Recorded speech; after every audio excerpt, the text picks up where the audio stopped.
Et nous commençons donc avec Patrimoine Passion, le rendez-vous investissement plaisir, passion ou alternatif de Smart Patrimoine. Et aujourd'hui, nous voulons regarder un petit peu plus en détail cette thématique d'investissement dans l'or à mettre en regard des différentes performances que l'on peut voir sur les marchés financiers, sur les marchés obligataires, mais aussi sur les marchés crypto. L'or semble mieux résister. Au moment où nous avons commencé à nous intéresser à cette thématique, l'or était à 0% depuis le début de l'année. Il recule légèrement, il est à moins 6% actuellement, un recul moindre par rapport donc à tous les autres marchés financiers ou les autres actifs que l'on vient d'évoquer. Pour autant, est-ce qu'on peut parler de valeur refuge? C'est une question que nous allons poser à François Delassus, consultant pour Or en Cash. Bonjour François Delassus. Bonjour. Bienvenue sur le plateau de Smart Patrimoine. Vous êtes expert dans l'investissement dans l'or. Vous avez notamment passé 20 ans au World Gold Council.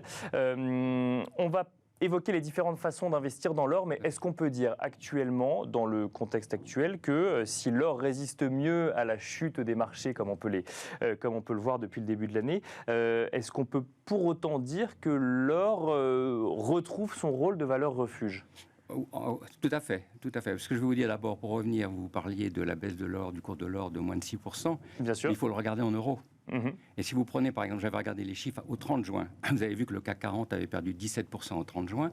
L'or avait gagné 0,9% en dollars, mais il avait gagné 9% en euros. D'accord. Et il ne faut jamais oublier... Il ne faut pas oublier l'effet devise. Voilà, oui, et les Français, ils achètent en euros. Donc aujourd'hui, on est sur un produit dont le prix est assez étal, une petite baisse, mais ce qui est tout à fait logique, parce qu'on a deux éléments qui jouent en faveur et contre le prix de l'or. L'élément pour la baisse du prix de l'or, ce sont évidemment les hausses de taux d'intérêt. Bien sûr. Parce que le coût d'opportunité de l'or devient moins intéressant, puisque l'or ne produit ni rendement ni dividende. Du coup, si les taux d'intérêt montent, ça a tendance à faire baisser le cours de l'or.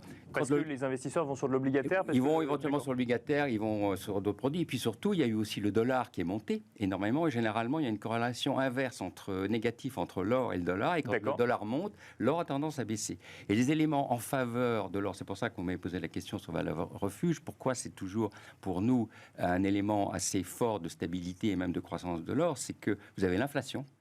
Et il faut savoir une chose, c'est lorsque l'inflation est plus de 3%, dans les périodes où l'inflation était plus de 3%, l'or généralement superformait et pouvait gagner 15% par an. D'accord. On n'en est pas là aujourd'hui. C'est pas le cas actuellement, mais vous voyez, ça démarre juste l'inflation. Et puis il faut savoir une chose, pourquoi l'or a baissé un petit peu ces derniers temps, c'est hausse bien sûr des taux d'intérêt. Deuxième chose, c'est que les Américains pensaient que la croissance allait repartir. Ils ont si vous voulez, ils ont, comme on dit, pricé déjà la hausse des taux d'intérêt, mais ils ont peur maintenant de la récession. Du coup, ils se sont désengagés énormément, je ne sais pas si vous avez vu depuis le début du mois, des commodities. Et du coup, ça a entraîné aussi une baisse sur l'or. Mais ce qui est important sur le cours de l'or, et en particulier quand on va en parler sur l'investissement, c'est-à-dire qu'il faut regarder l'or sur une période longue. Par exemple, sur les 3 dernières années, l'or, il a gagné 49% en euros, il a gagné 24% en dollars. C'est quand même pas mal. Mais alors justement, sur le contexte actuel, vous dites qu'il y a eu un désengagement des commodities et que l'or en a pâti également. Il y a un phénomène qui se passe, mais en même temps, l'or aujourd'hui, compte tenu des éléments dont je vous ai parlé, l'inflation, l'incertitude géopolitique et économique qui jouent vraiment en sa faveur. Donc aujourd'hui, on est plutôt sur, si vous voulez, ce qu'on appelle une perspective favorable sur l'or. Mais on va avoir des effets de fluctuation. Par exemple, demain, jeudi, je crois que la Banque Centrale Européenne doit annoncer éventuellement une hausse des taux, qui ne devrait plus pas très très élevé, de 25 points de base. Bien sûr. Donc tout ça, ça peut faire baisser un petit peu le cours de l'or, mais il faut le regarder sur le long terme. Ou même du moyen terme. D'accord. Parce que, comme je vous l'ai dit tout à l'heure, c'est quand même intéressant, c'est que lorsqu'il y a de l'inflation, l'or, il performe. Et je vais vous expliquer très rapidement aussi. Quand vous regardez l'évolution des grandes monnaies et des grandes devises sur 20 ans ou 30 ans, toutes baissent. L'or est stable, c'est ça. Il gagne. C'est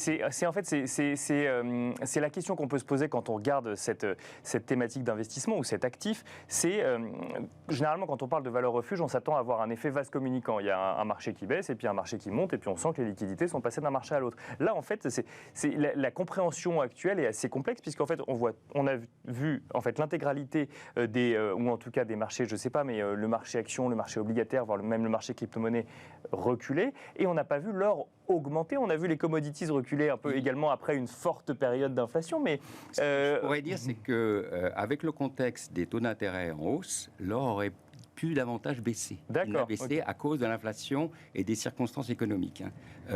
Parce que les instituts, justement, poussent l'or en avant. Mais je vais apporter un bémol à ce que vous dites.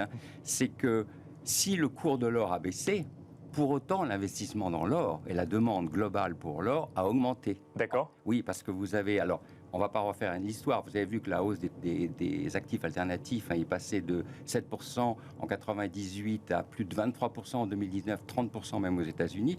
Et pendant la même période, la demande globale de l'or a augmenté de 15% par an. Et là, si on regarde depuis 6 mois ou 1 an, quand vous regardez la demande pour l'or, elle est en hausse. Pour l'investissement, elle est en hausse. Vous la prenez sur les ETF. Les ETF ont quand même, au premier semestre, il y avait eu plus de 249 tonnes d'or qui sont entrées sur les ETF. Sur l'or physique d'investissement, c'est énorme. Énorme. Toute chose étant égale par ailleurs. Bien sûr, oui, bien sûr. Mais vous savez aujourd'hui, vous savez combien représente la demande globale pour l'or, pièces et lingots par an dans le monde à peu près? Non, mais vous allez me le dire. 1000 tonnes, d'accord. Vous voyez, il y a une résilience de ce marché, 1000 tonnes, et le marché le plus important en Europe, c'est l'Allemagne, même dans le monde. Justement, vous mentionnez deux types de manière d'investir sur cette thématique qui est l'or, ou aller sur des ETF. Donc là, on est sur un marché financier et on investit sur une thématique finalement, ou alors on achète de l'or physique, c'est ça qu'on garde soi-même? Vous avez deux, alors je vais vous expliquer, vous avez vous avez différents profils d'investisseurs. Les institutionnels et les investisseurs avertis, s'ils veulent qui sont déjà sur la bourse, il est très facile pour eux, qu'ils ont un portefeuille, de basculer d'un produit à l'autre, et donc ils peuvent aller sur les ETF.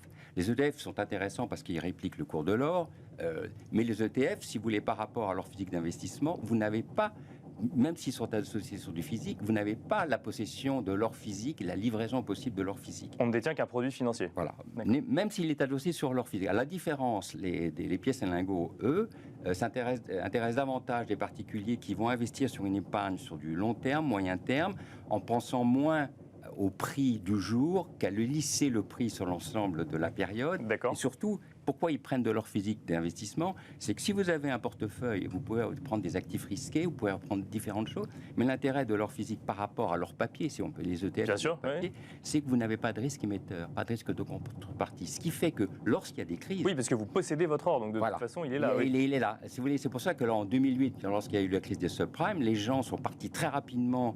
C'est d'ailleurs là où l'or a été complètement boosté, la demande est revenue très forte, parce que les gens se sont dit, on a des actifs toxiques, on ne sait pas très bien où ils sont, qu'est-ce qu'ils contiennent. Du coup, on va prendre des actifs que l'on connaît, que l'on maîtrise. Donc, aujourd'hui, si vous voulez, ce qu'on peut dire pour des investisseurs, c'est aller sur du risqué, aller sur des actions, aller sur de l'obligataire, aller sur la pierre, bien sûr, mais prenez des actifs réels, prenez des actifs alternatifs, donc vous avez la pierre et vous avez l'or.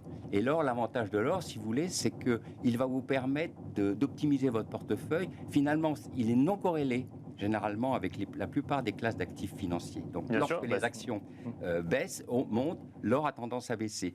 Et ce qui fait que ça vous permet également, et lorsque les actions baissent, l'or va monter, ce qui vous permet finalement de jouer un rôle de... Vous parlez, François Lassus, d'or physique d'investissement, ça veut dire que des bijoux en or ou... Non, alors là, je parle de l'or physique d'investissement, qui correspond à une bonne définition, qui est une définition européenne, qui permet justement à ces produits d'être exonérés de TVA à l'achat.